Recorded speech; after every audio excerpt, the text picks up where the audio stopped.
अम्मा बाद अऊज़ु बिल्लाहि मिनश शैतानिर रजीम बिस्मिल्लाहिर रहमानिर रहीम अल्लज़ीना आमनु व कानू यत्तक़ून सदक़ल्लाहु मौलाना अज़ीम व सदक़ रसूलुहुन नबियुल अमीनुल मतीनुल करीम व नहनु अला ज़ालिका लमिनश शाहिदीन वश्शाकिरीन वल्हम्दुलिल्लाहि रब्बिल आलमीन।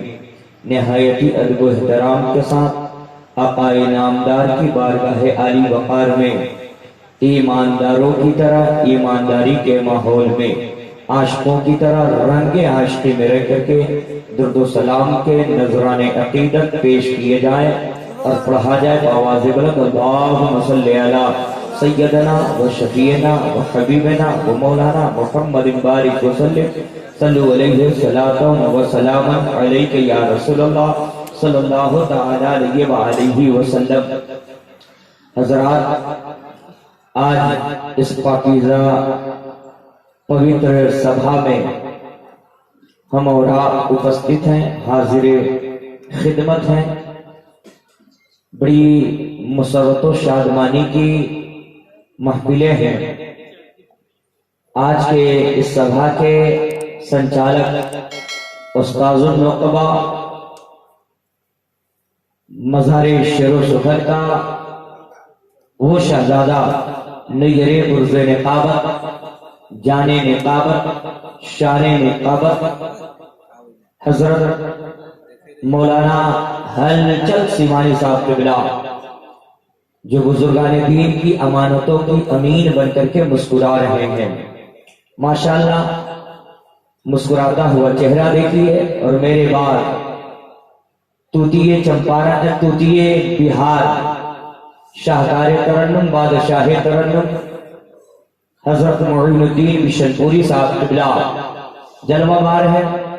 और उनके बाद एक और खूबसूरत आवाज के मालिक शाहकार तरन्नुम मुहिब्ब गरामी मेरे हमदो रफीक व शफीक अरशद रजा अशफी साहब किबला जलवाबार है। और पीर तरीक़त रहबरे राह शरीयत उले गुलजारे तैयबियत सूफी अकबर हुसैन साहब तेगी आज के इस बज़्म के सरपरस्त हैं, अध्यक्ष हैं। और बड़ी खुशी की बात है कि मेरे हमदो रफीक व शफीक सदर बावक़ार हाफिज बकारी असलम रजा तेगी साहब किबला आज की इस बज़्म की सदारत कर रहे हैं। और इस मंच पे एक और पीर तरीक़त रहबरे राह शरीयत नबीरे हुजूर खिताब अली शाह रहमत और रिज़वान यानी के असरार साहब किबला जलवाबार है। इन तमाम उलमाए किराम की दुआओं का सहारा लेकर के बस एक मरतबा मैं आपसे कहूँ कि मुस्कुरा करके बोलिए जरा सा सुभान अल्लाह। ऐसे नहीं, और जी लगा करके जरा बोला जाए सुभान अल्लाह। मैं चाहूंगा तो आप अपनी कुर्सी लेके और इधर करीब आ जाइए, पता चले कि मैं इधर देखूं या इधर देखूं, ये अंदाजा नहीं लग पा रहा है। इधर मीडिया वाले हमारे सहयोगी, हमारे सपोर्टर जलालुद्दीन भाई सुन्नी बरेलवी नेटवर्क लेकर के मुस्कुराता हुआ खिलता हुआ चेहरा, बिल्कुल सुंदर उत्तम चेहरा लेकर के बैठे हुए। तो दूसरे तरफ अंसारी नेटवर्क और वारसी नेटवर्क, सारे नेटवर्क वाले बैठे हैं। तो अब नेटवर्क वाले कैच कर रहे हैं, मगर आपको रिप्लाई करना है। जिसे रिप्लाई करना है वो बिल्कुल साथ हम सफर होकर के चले। तो मैं कहूंगा कि जो नौजवान है जरा सा अपनी कुर्सी लेके भैया इनके आगे आइए ना। आप लोग भी भैया आ जाते आगे तो बड़ा अच्छा हो जाता। अगर समझ रहे हैं बात तो समझ समझ के ना समझना ये भी एक समझ है। समझ समझ के ना समझना ये भी एक ना समझ नहीं है, तो समझ है, ताकि समझ करके अनजाना अठियाना वही हाल आज ये लोग कर रहे हैं। मगर ये हमारे सीनियर हैं, इनकी दुआओं का सहारा लेकर के हुसूल बरकत की नीयत से एक मतला एक शेर तज़मीन कलामे रजा अरशद भाई आपके हवाले दे रहा हूँ। अरशद भाई माशाल्लाह आपका चश्मा बड़ा खूबसूरत है। और आप लोग अगर करीब आ जाते हलचल भाई को छोड़ करके ये बटालियन और करीब आ जाते तो बड़ा अच्छा लगता। आप लोग करीब आ जाइए, करीब आ जाइए। सूरह लामुक़्सुमों में तज़किरा है नूर का।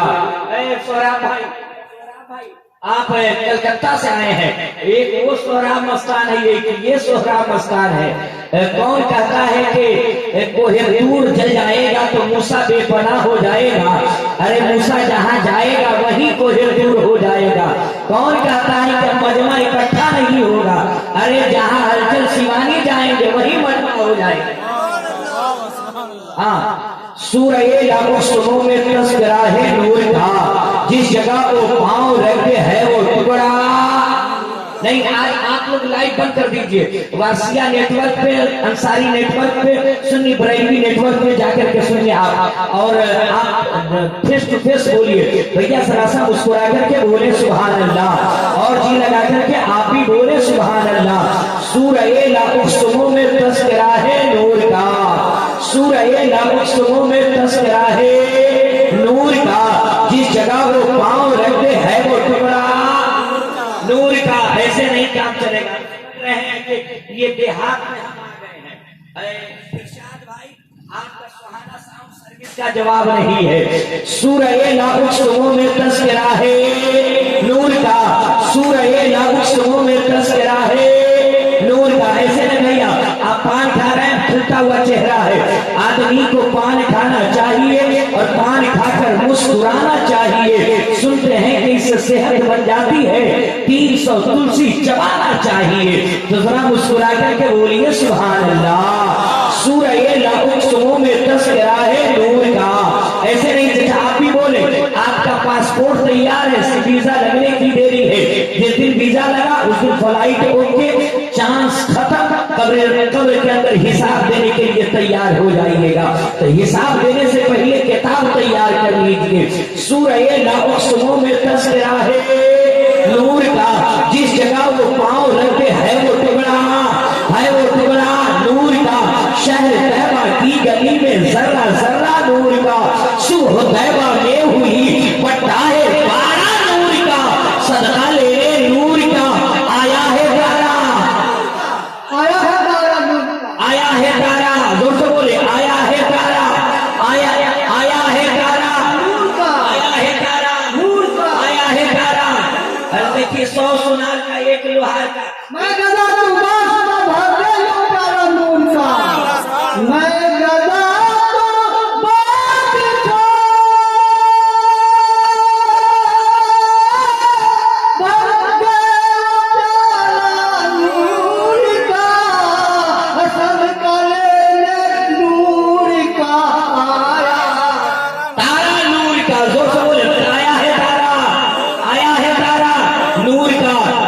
मुस्लिम रहनुमा अकबर सदूल्हा नूर का, हुजूर नूर मुस्लिम रहनुमा अकबर सदूल्हा नूर का, नूर कासिम नूर आबिद जाने सहरा नूर का, असगरे नौखेज को बेमिस्र टुकड़ा नूर का। अरे तेरी नस्ले पाक में है बच्चा बच्चा नूर का, तू है ऐने नूर, तेरा सब घराना, तेरा सब घराना, तेरा सब घराना, जो से बोले तेरा सब घराना नूर का। और रहमतें हक झूमती जब लब हिलाते महद में, पुरसिया होता झमाझम मुस्कुराते महद में, उनके सोने पर भी जलवे जाग जाते महद में। अरे चांद झुक जाता जिधर उंगली उठाते महद में, अरे क्या ही चलता था इशारों पर खिलौना नूर का, क्या ही चलता था इशारों पर खिलौना नूर का। मेरे दोस्तों आइए बड़ी तेजी के साथ सुन लीजिए, इसलिए कि शोराए इस्लाम मुकम्मल तौर से तैयार बैठे हैं। तो गबरीगन सुई दुबारा अपनी आवाज में बढ़ारा तब सुनी सबदा सुताई सुसाजन के सरसरनाही विचार विचारो हनीसा बदो ना मर मिटे कलीसा, तब हर माने न माने कोई बिन गुरदो जग ज्ञान न होई, तब हो में संग अवतारा मेहदी कहे सकल संसारा, ताबू साबू जागू से सुंदर हो। अरे बिना महामदी पार न हो। नबी की मोहब्बत में बोले सुभान अल्लाह, और पीछे वाला मजमा भी बोले सुभान अल्लाह, पीछे वाले चचा लोग भी बोलते सुभान अल्लाह।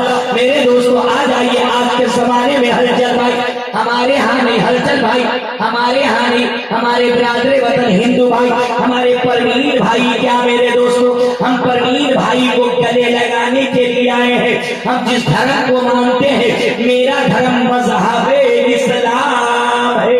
क्या है? मजहब इस्लाम है। मैं जिस धर्म को मानता हूँ उस धर्म का नाम है मजहब का नाम मजहब इस्लाम है, अमन का नाम मजहब इस्लाम है, पीस का नाम मजहब इस्लाम है, दुखियों का दुख दूर करने का नाम मजहब इस्लाम है, प्यासों को पानी पिलाने का नाम मजहब इस्लाम है।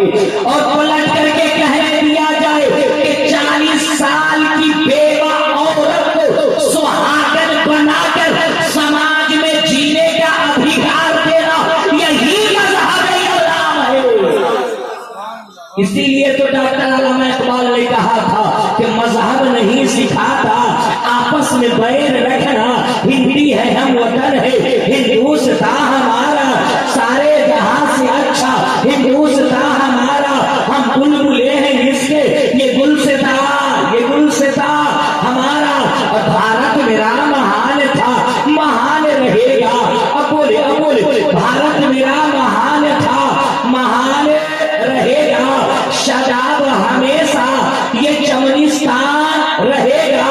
और बहेंगे प्यार की गंगा, खिलेंगे फूल उल्फत के, बहेंगे प्यार की गंगा, खिलेंगे फूल उल्फत के, यदि मिलजुल करके हिंदू मुसलमान रहेगा, यदि मिलजुल करके हिंदू मुसलमान रहेगा।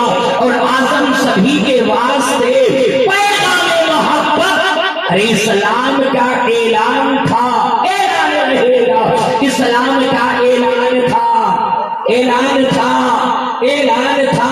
ये मोहल्ला बोले, चचा लोग भी बोले, ऐलान था, ऐलान रहेगा।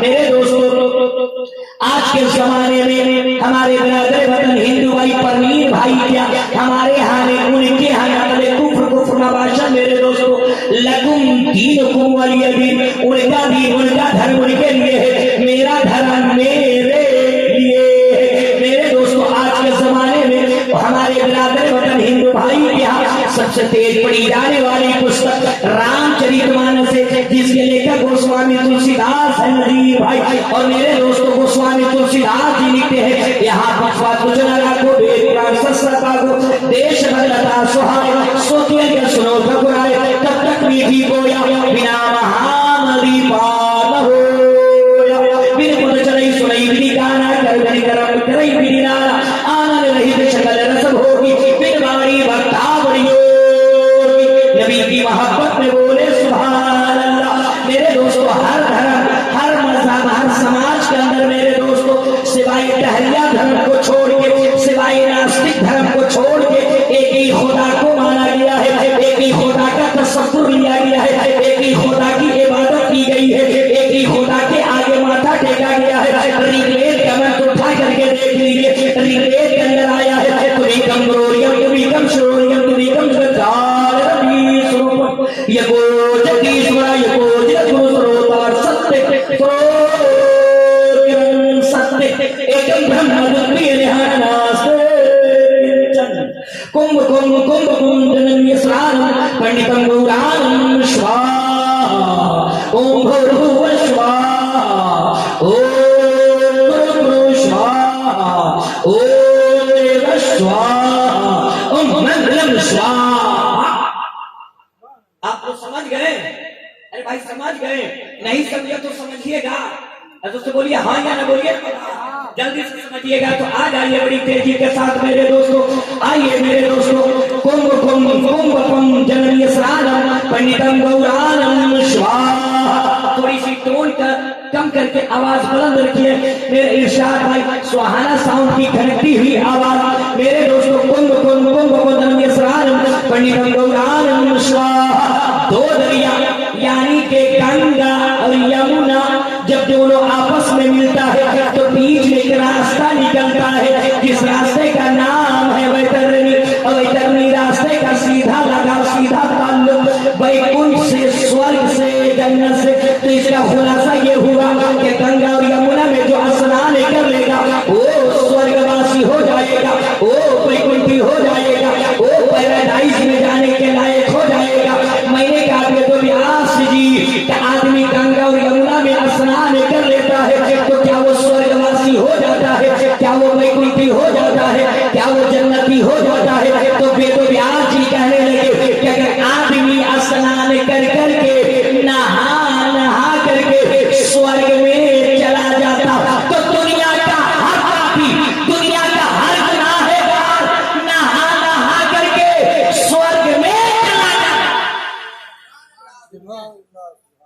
और माला जपने वाले, नमाज पढ़ने वाले जन्नत के बाहर रह जाते।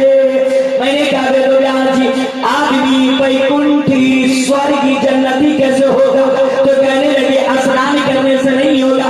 मैंने कहा कैसे होगा ये तो बताइए। तो कहने लगे एक मंत्र का जाप जपना होगा, एक मंत्र पढ़ना होगा, और कहीं पढ़ना होगा, और कहीं क्या है, कोई भी शिक्षित पंडित, पढ़ा लिखा पंडित, ज्ञानी पंडित, जाहिल पंडित नहीं, पढ़ा लिखा पंडित जब इस दुनिया से उसका निधन होने लगता है, देहांत होने लगता है, मरने लगते हैं, तो अपने बेटे को बुला के कहते हैं, ए मेरे बेटे, सुनो सुनो, मरने से पहले तुम अनका ही जरूर पढ़ लेना, ब्रह्मा सूत्र जरूर पढ़ लेना। वो ब्रह्मा सूत्र क्या है? वो ब्रह्मा सूत्र यही है, ला इलाहा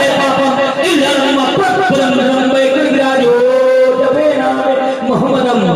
मैंने कहा बेदोब्याह जी, इसका खुलासा करके बताइए, इसका खंडन करके बताइए, इसका वाज़ेह करके बताइए। तो कहने लगे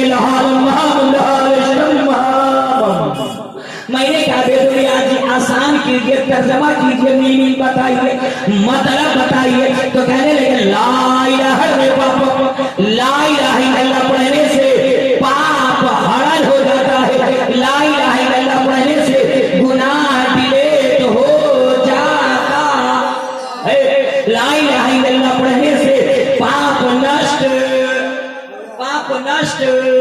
हो जाता है, ला इलाहा इल्लल्लाह पढ़ने से गुनाह डिलीट क्या क्या भैया डिलीट हो जाता है। अच्छा आप लोग पाप जानते हैं, ऐसे सब बोलिए गुनाह जानते हैं। तो आज का मुसलमान गुनाह नहीं जानेगा तो कौन जानेगा? आज का मुसलमान फजर की नमाज नहीं पढ़ता है, मगर चाय खाने में बैठ करके अपने जमात की उलमा की शिकायत करता है। आज का शायर ऐसे पढ़ता है, ऐसे पढ़ना चाहिए।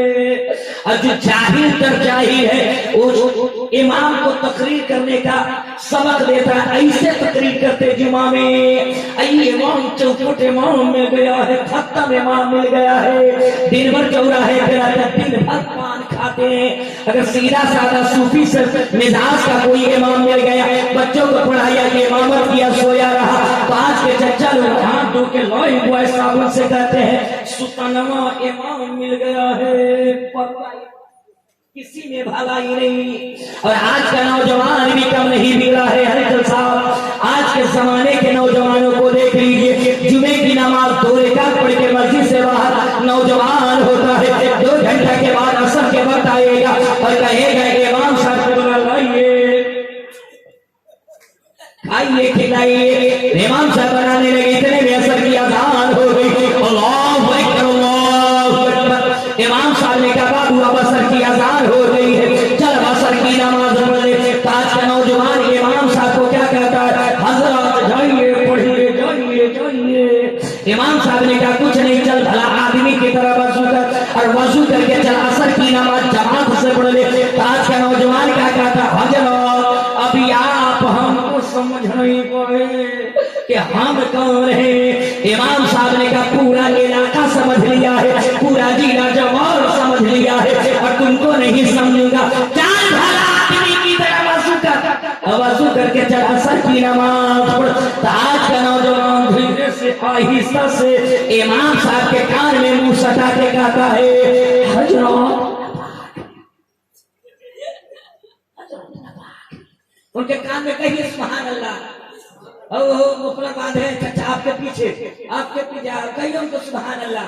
ओ चाचा अस्सलाम वालेकुम, अल्लाह खैर करे। बताइए तो हलचल साहब, एक आदमी मौलाना के साथ रहते रहते उर्दू बोलने की शौक चढ़ गई।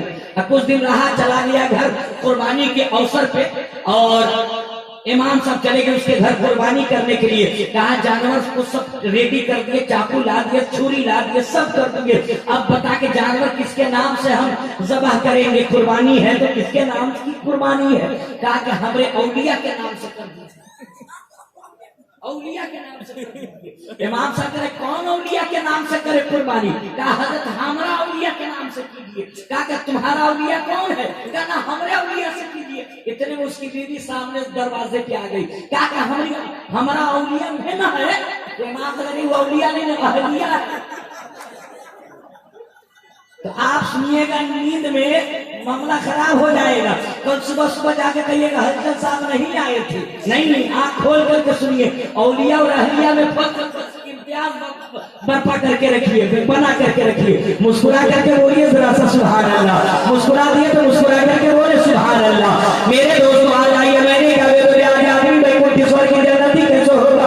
तो कहने लगे ला इलाहा इल्लल्लाह, ला इलाहा इल्लल्लाह पढ़ोगे पाप हरण हो जाएगा, पाप मिट जाएगा, पाप नष्ट हो जाएगा। मेरे दोस्तों ये तो वेदों में आया है कि तुम ला इलाहा इल्लल्लाह पढ़ोगे, यानी कि ब्रह्म सूत्र पढ़ोगे तो हृदय का पाप नष्ट हो जाएगा, हृदय का गुनाह खत्म हो जाएगा। मगर मिशकात शरीफ की हदीस मेरे पैगंबर मेरे मुस्तफा इरशाद फरमाते हैं मन क़ाला ला इलाहा इल्लल्लाह फदखलल जन्नह, जिस शख्स ने ला इलाहा इल्लल्लाह पढ़ लिया बस वो जन्नत में दाखिल कर दिया जाएगा, जन्नत में भेज दिया जाएगा। मैंने कहा तो ब्याज जरा आसान करके बताइए। तो कहने लगे मैंने कहा तो ब्याज ये क्या है? तो कहने लगे लहालम से होता है ला इलाहा इल्लल्लाह और महामम से होता है मुहम्मदुर रसूलुल्लाह। जब ये कलमे पाक सीने में आ जाता है तो सीने को पाक कर देता है, हृदय को साफ कर देता है, फिर सीना में कीना नहीं रहा करता है, पैगंबर का मदीना रहा करता है। क्या रहा करता है? माशाअल्लाह माशाअल्लाह। क्या रहा करता है? दोस्तों बोले पैगंबर का, दोस्तों चाचा पैगंबर का मदीना रहा करता है। ठीक है, मैं तैयबा पढ़ना चाहिए कि नहीं? जिन जिन लोगों को अपने सीने को मदीना बनाना है वो बुलंद आवाज से हाथों को लहरा के पढ़े ला इलाहा। देखे नहीं उठा रहा है, मुंह में टोपी रखा है, कोई देखे या ना देखे साहिब मजार देख रहे हैं। हाथों को लहरा के पढ़िए ला इलाहा, नींद को भगा करके पढ़िए ला इलाहा इल्लल्लाह मुहम्मदुर रसूलुल्लाह। नारे तकबीर, नारे रिसालत, उर्से मुक़द्दस, पीरे तरीक़त, नकीबे अहले सुन्नत, शायर अहले सुन्नत, नारे तकबीर, नारे रिसालत। मेरे दोस्तों मगर आ जाइए, बड़ी बड़ी अजीब के साथ आ जाइए। और मेरे दोस्तों एक बात बताइए कि हम लोग किस मुल्क में रहते हैं? भैया किस मुल्क में रहते हैं? दोस्त किस मुल्क में? किस मुल्क में? हिंदुस्तान में रहते हैं। तो जोर से बोले जो कहना किस मुल्क में? हिंदुस्तान कहिए, भारत कहिए, इंडिया कहिए, आर्यभट्ट कहिए, जो कहना कहिए। एक मियां का नाम फजलुल फजल व फजलुर रहमान, जो कहना है कहिए। मगर आज कहिए किस मुल्क में रहते हैं? जो से बोलिए ये मुल्क सूफियों का मुल्क है, ये मुल्क ख्वाजा गरीब नवाज का मुल्क है। तो गरीब नवाज के मुल्क में रहते हैं। तो जरा सा बोले किस मुल्क में? हाँ, दयारे हिंद में सूफी समाज चलता है। दयारे हिंद में, दयारे हिंद में, दयारे हिंद में सूफी समाज चलता है। इसी के जेरे असर सारा काम काज चलता है। दयारे हिंद में, दयारे हिंद में सूफी समाज चलता है। इसी के जेरे असर सारा काम काज चलता है। और जनाब आपकी हुकूमतें तो अभी की हैं, अरे यहाँ तो सदियों से राजा का राज चलता है, यहाँ सदियों से राजा का राज चलता है। जनाब आपकी हुकूमतें तो अभी की हैं, यहाँ तो सदियों से राजा का राज चलता है। मेरे दोस्तों, किसी मुल्क के हिंदुस्तान के बगल में एक मुल्क है जिसे दुनिया के नक्शे में श्रीलंका कहा जाता है। दोस्तों बोले ये काठमांडू के बगल में है, कहाँ है? आपके कर्नाटक, कर्नाटक, कर्नाटक। अच्छा भला मैसूर था हजरत, अच्छा भला मैसूर था, अब हो गया कर्नाटक। कौन रोकता है, कौन रोकता है? कर्नाटक है ना। अच्छा भला मैसूर था, साहबे वलियों का एक जमघड़ा था, एक मजमा था, मगर उसको मैसूर को हटा के कर दिया कर्नाटक। अब नाटक में कोई काहे को रोकने जाए, जैसा चाहिए वैसा कीजिए। अंग्रेजों का दिया हुआ नाम कर्नाटक क्या है? कर्नाटक है ना। मगर मेरे दोस्तों, उसी केरल, उसी कर्नाटक के बगल में एक मुल्क है जिसे दुनिया के रक्षक में श्रीलंका कहा जाता है। उसी श्रीलंका की धरती पर नकले कुफ्र को पुनर्वासा मेरे दोस्तों, हमारे बिरादर वतन हिंदू भाई के बहुत बड़े महात्मा, बहुत बड़े पुरोहित, जिनको हिंदू समुदाय के यहाँ शंकर जी कहा जाता है और उन्हीं को महादेव जी भी कहा जाता है। एक रोज कैलाश की पर्वत पे बैठे थे और उनकी पत्नी पार्वती बैठी हुई थी। नारे भी नारे रिसाल, खड़े हो जाइए, खड़े हो जाइए, खड़े हो जाइए। पीरे तरीका महादेव जी कहने लगे, ए मेरी पत्नी पार्वती, तू जानती है दुनिया के अंदर एक बालक जन्म लेने वाला है, एक कलकी अवतार आने वाले हैं, एक अंतिम ऋषि मुनि आने वाले हैं, एक मसीहा आने वाला है, एक पैगंबर आने वाला है। जब वो बालक जन्म लेगा, जब वो मसीहा आएगा, जब वो पैगंबर आएगा, तो पूरे ब्रह्मांड का, पूरे संसार का काया पलट देगा। क्या कर देगा? क्या कर देगा? बोले क्या कर देगा? काया पलट देगा। कल आपसे कहा जाए मुजफ्फरपुर में किसकी आने वाला है, जितनी भीड़ लगी रहती है शहर के अंदर, सबको हटा के रास्ता क्लीन कर देगा, क्राइम को बंद कर देगा, अमन लाएगा, शांति लाएगा। तो मेरे दोस्तों, आप कहिएगा इतना पावरफुल उसकी ड्यूटी थी क्या, इसका नाम क्या है? कुल डाटा भाई डाटा निकाल डालो। मेरे दोस्तों, उसी तरीके से पार्वती बोलूंगी, ए महादेव जी इतना शक्तिशाली, इतना पावरफुल बच्चा जो आने वाला है, जो मसीहा आने वाला है, जो पैगंबर आने वाला है, जो बच्चा जन्म लेने वाला है, उसका नाम क्या होगा? क्या भाई क्या होगा? तो जवाब मिला, ये मेरी पत्नी जो बालक जन्म लेने वाला है, उसका नाम होगा ओ तारक इंदर मित्र। और जिस गांव में आएगा, जिस शहर में आएगा, उस शहर का नाम होगा शंबलगरा। दादा का प्रहास की युग युग महा संतुषम महा प्रथम महा बलवतम महा। भैया आप आगे ही बैठ के सो रहे हैं। एक आदमी की हलचल भाई, नई नई शादी हुई, उसकी बीवी बड़ी खूबसूरत मिली, 7 भाइयों में एक बहन, 7 भाइयों में एक बहन खाते पीते घर की थी। अब जब वो शादी होकर उसकी आई तो मियां ने कहा, इस घर में मेरी हुकूमत चलती है, मैं हाकिम, तुम महकूम। ओके, आप जो कहिएगा सरकार वही होगा। तो मियां बोला कि इस घर में वही बनेगा जो मैं कहूंगा। क्या बनेगा? सिर्फ दाल और रोटी बनेगी। दाल और आप खाइएगा, हम कहे खाएंगे? कहना दाल रोटी कंटिन्यू। अब बेचारी डर करके नहीं नवेली थी, 3 महीना की दाल रोटी खाई, सूख करके छोहाड़ा हो गई। जब वो अपने मैके गई, भाइयों ने पूछा, रे तुमको खाने के लिए न देता था, तुम गई है, कहाँ ब्याह कर दिए, शादी हमारी कर दिए आप? हाँ बताइए। कंटिन्यू 3 महीने दाल रोटी खाए हैं। वो कहता है कि दाल की फजीलत बताता है, दाल खाने से गैस्ट्रिक नहीं होती है, गैस नहीं है, ये है वो है, खिला खिला के मुआ दिया हमने। भाइयों को शरारत सूझी। क्या सुनो, जब तक तुम हो रहो, जाने लगना तो जाने लगेगी तो मुझको कहेगी। क्या ठीक है। जब जाने लगी तो कहा मैं जा रही हूँ, ये नींद की गोली है, आज रात उसको दाल में घोर के पिला दो। अब बेचारी गई, दाल में घोर के पिलाई। 4 भाई इसके काले लिबास में पूरा मुंह हाथ बांध करके पहुंचे। जब वो बेहोश हो गया, उसको कफन पहना कर दूसरे कमरे में ले जाके लेटा दिया। जब उसकी नींद टूटी, बेहोशी से फारिग हुआ तो देखा कि भाई मैं कफन में हूँ, 4 आदमी खड़ा है। काम कहाँ है? कहा तुम मर गए हो, दूसरी दुनिया में आ गए हो। तो क्या है क्यों घेरे हो? कहा कि तुमसे सवालो जवाब होगा। कहा क्या सवाल है? कहा बताओ अल्लाह की नेमतों में से तुम क्या क्या खा के आए हो? कहा कि हुजूर हम कुछ नहीं खाए, सिर्फ दाल रोटी खाए हैं। एक लेकर मारो 50 कोड़ा, खाली दाल खाया है। अब फिर आए हो? कहा हुजूर हम सिर्फ दाल रोटी खाए हैं। कहा गोश्त क्यों नहीं खाया, मछली क्यों नहीं खाया? मारो 50 घोड़ा दाल खाने की ओर में। अब बेचारा बेहोश होकर चित हो गया और उसके भाई चले गए। फिर जहां सोया था वहीं लाके सुला दिए। जब उसकी बेहोशी टूटी तो उसकी बीवी बोली, सरकार क्या बने? दाल रोटी बनेगा ना? दाल की अजा बड़ी सख्त है, वो मत पकाओ, फरिश्ता बड़ी मारता है दाल खाने के, है ना? जो खाना अंडा खाना है अंडा पकाओ, मछली बनाओ, गोश्त बनाओ, मगर दाल का नाम भूल के भी मत लो, बड़ी अजाब है ना?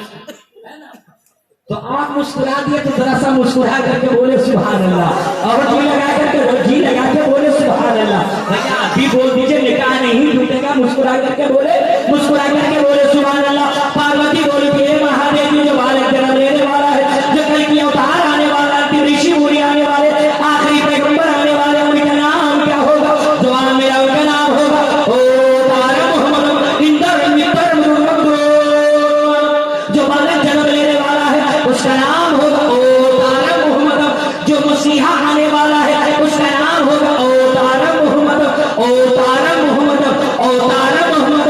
जो अवतार आने वाले हैं, जो कलकी आने वाले हैं, जो बच्चा जन्म लेने वाला है, जो मसीहा आने वाला है, उसका नाम होगा ओ तारा मोहम्मद, ओ तारा मोहम्मद। उस अवतार का नाम, उस कलकी का नाम, उस पैगंबर का नाम वेदों की दुनिया में मुहम्मद बताया गया है। इंदरम मित्रम इंदरम मित्रम इंदरम मित्रम। ओ रब के मित्र होंगे, वो रब के दोस्त होंगे, वो रब के प्रेमी होंगे, वो रब के दुलारे होंगे, वो रब के चहीते होंगे, वो रब के करीबी होंगे। ये तो वेदों में बताया गया है, मगर उसी आखिरी पैगंबर को अपने यहाँ हबीबुल्लाह कहा गया है, उन्हीं को मुहम्मदुर रसूलुल्लाह कहा गया।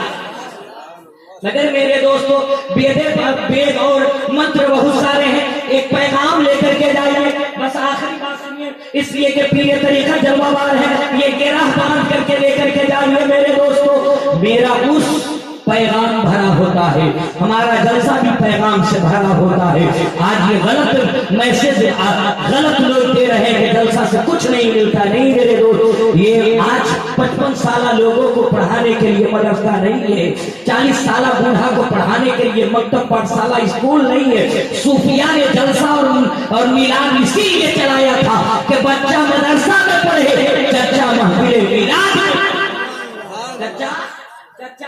महफिल मिलाद में पढ़े, है ना मेरे दोस्तों।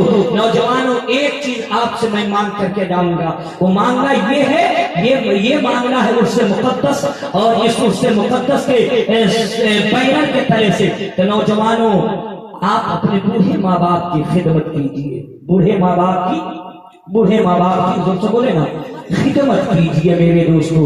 आप अगर नाकामयाब हो रहे हो, शिकस्त खा रहे हो, रोजी नहीं मिल रही हो, परेशानी हाल हो, इम्तिहान में फेल हो रहे हो, तो किसी मौलवी की तारीफ मत लटकाइए, किसी पीर की तोहरा अपने गले में मत डालिए।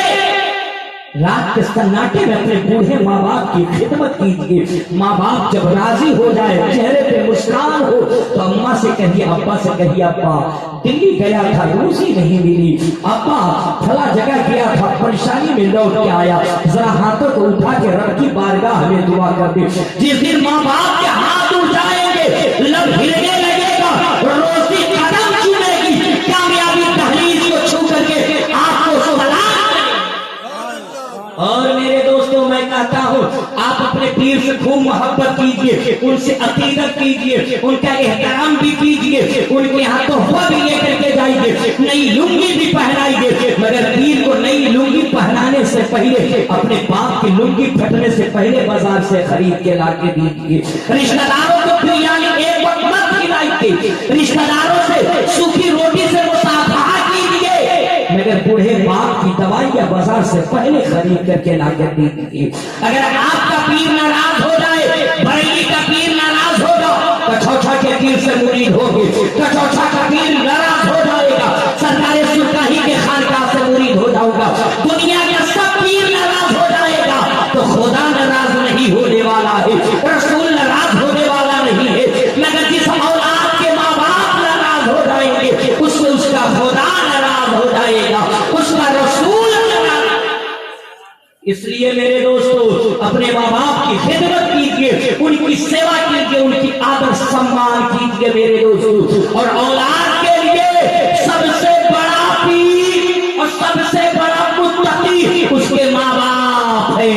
आप दुनिया के पीर कब खोजिए, माँ बाप की खिदमत ज्यादा। मेरे दोस्तों हर धर्म, हर आखिरी बात, हर धर्म, हर मजहब, हर समाज में मेरे दोस्तों माता पिता के आदर सम्मान के बारे में बताया गया है। हमारे बिरादर वतन हिंदू भाई क्या एक बहुत बड़े, हालांकि ये लफ्ज बोलने की हमारे यहाँ इजाजत नहीं, मगर उनकी बोली बोल रहा। एक बहुत बड़े महात्मा गुजरे हैं, एक बहुत बड़े साधु संत गुजरे हैं, एक बहुत बड़े पुरोहित गुजरे हैं, जिनको हिंदू समुदाय के यहाँ सरपंच जी कहा जाता है।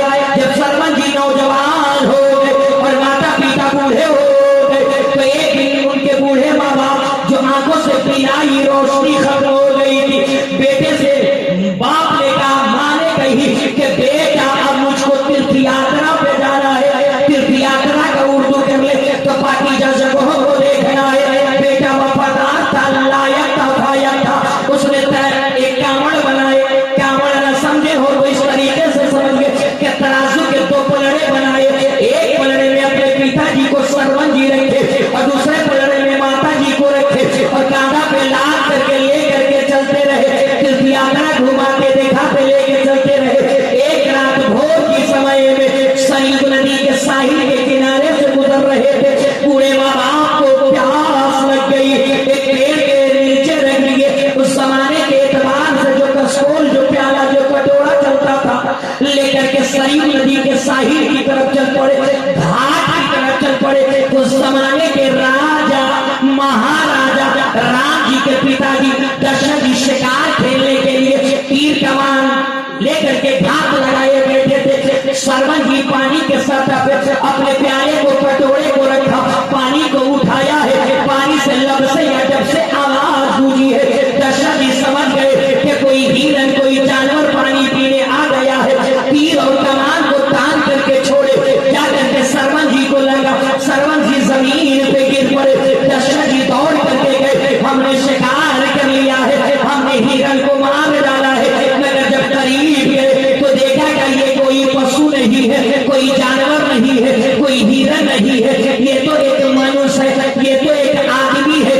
आपके अंदर का मानवता जाग उठा, आपके अंदर की इंसानियत जाग उठी। जमीन पे बैठे सरवन जी के सर को गोद में लेके सहलाने लगे और क्या कह रहे थे दशरथ जी, राम जी के पिताजी, ये मुसाफिर, मुझसे अनजाने में गलती हो गई है, मुझको क्षमा कर दो, मुझको मुआफ कर दो, मुझको मुआफ कर दो। तो सरवन जी का प्यारा जवाब सुनिए। सरवन जी ने कहा, ए शिकारी, अगर तुमको मुआफी ही मांगनी है तो मुझसे मुआफी मत मांगो, मेरे बूढ़े माता पिता से मांगो। मेरी जिंदगी भी मेरी माँ है, मेरी बंदगी भी मेरी माँ है, मेरी जन्नत भी मेरी माँ है, मेरा स्वर्ग भी मेरी माँ है, मेरी इबादत भी मेरी माँ है। एक गैर मुस्लिम का अकीदा है कि अगर स्वर्गवासी बनना हो, जन्नत में जाना हो, तो माता पिता के चरणों में रहना होगा। मगर मेरे मुस्तफा, मेरे पैगंबर इरशाद फरमाते हैं कि माँ के कदमों के नीचे जन्नत है और बाप जन्नत का दरवाजा है, बाप जन्नत का दरवाजा है, बाप जन्नत का दरवाजा है। तो माँ बाप को राजी कर लिया जाए, जन्नत कदम। बूढ़े माँ बाप की खिदमत कीजिए, बूढ़े माँ बाप की सेवा कीजिए मेरे दोस्तों, और अपने माँ बाप से हुस्न अखलाक के साथ पेश आइए, अच्छा व्यवहार कीजिए, अच्छा उनसे सलूक कीजिए मेरे दोस्तों। दुनिया रूठती है तो रूठने दीजिए, मगर माता पिता को राजी रखिए, माता पिता को खुश रखिए। ये खुश है, पूरी दुनिया की नेमत आपके कदमों में रहेगी। मेरे साथ पढ़िए, अस्तगफिरुल्लाह रब्बी बिल रब्बी व तुब अलैहि, ला इलाहा। ऐसे नहीं, ऐसे नहीं, ऐसे नहीं। एक हाथ सरकार सुरखाही के नाम पर उठे और दूसरा साहिब मदार के नाम पर उठे और हाथों को लहरा कर पढ़िए, ला इलाहा। हाथ अल्लाह है, अल्लाह। जिन लोगों ने हाथ उठाया, शाहकार वफा अब्बास अलमबरदार के बाजू जैसा कुव्वत इनायत अता फरमा। हाथों को लहरा कर बोले, या रसूल अल्लाह। और